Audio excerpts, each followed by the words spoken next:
আমার রেকর্ডিং এ যারা জয়েন করলেন সবাইকে শুভেচ্ছা সালাম আদাব জানাচ্ছি।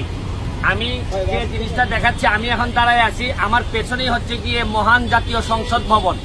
সংসদ ভবনের সামনে দাঁড়ায় আছি, বাউন্ডারির বাইরে। আপনাদেরকে একটা জিনিস দেখাইতে চাই যে সংসদ ভবনের বাউন্ডারির ভিতরে একটা সাইনবোর্ড আছে। এই সাইনবোর্ড হচ্ছে গিয়ে শুধুমাত্র প্রতিবন্ধী ব্যক্তিদের জন্য উন্মুক্ত খেলার মাঠ, কিন্তু এটা বলা আছে সাইনবোর্ডে খেলার মাঠ। এটা নাকি অনেক দিন ধরে এই সাইনবোর্ডটা আছে, কিন্তু এই খেলার মাঠে ঢুকার জন্য এই জায়গা থেকে এই জায়গা কোথাও কোনো গেট নাই।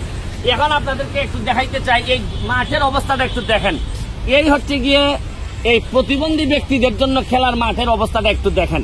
এইটা হচ্ছে গিয়ে সংসদ ভবনের ভিতরে, সংসদ ভবনের ভিতরে একটা সাইনবোর্ড। আবার যাও সাইনবোর্ডের কাছে, সাইনবোর্ডটা লিখেছেন হচ্ছে গিয়ে সমাজ কল্যাণ মন্ত্রণালয়।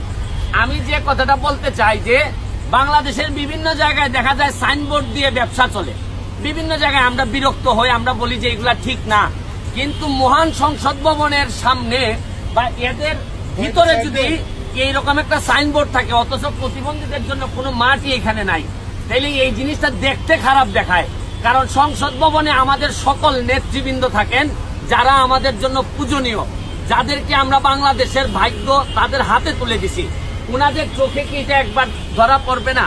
আমারে যারা ফলো করেন তাদের মধ্যে যদি কেউ থেকে থাকেন, আমাদের মাননীয় প্রধানমন্ত্রীর মেয়ে সাইমা ওয়াজেদ পুতুল সাহেবের দৃষ্টি আকর্ষণ করছি।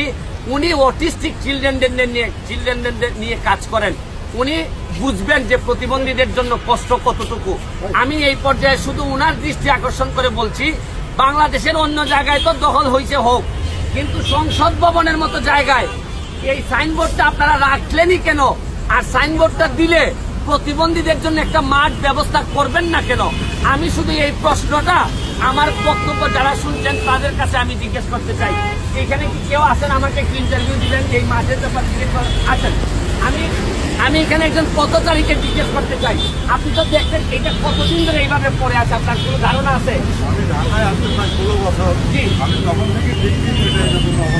উনি বলছেন প্রায় 16 বছর ধরে ঢাকায় আছেন, এইভাবেই পড়ে আছে। আপনার কি মনে হয় না যে সংসদ ভবনের মতো একটা জায়গায় এরকম একটা ফাও সাইনবোর্ড থাকা এটা আমাদের জন্য লজ্জাজনক?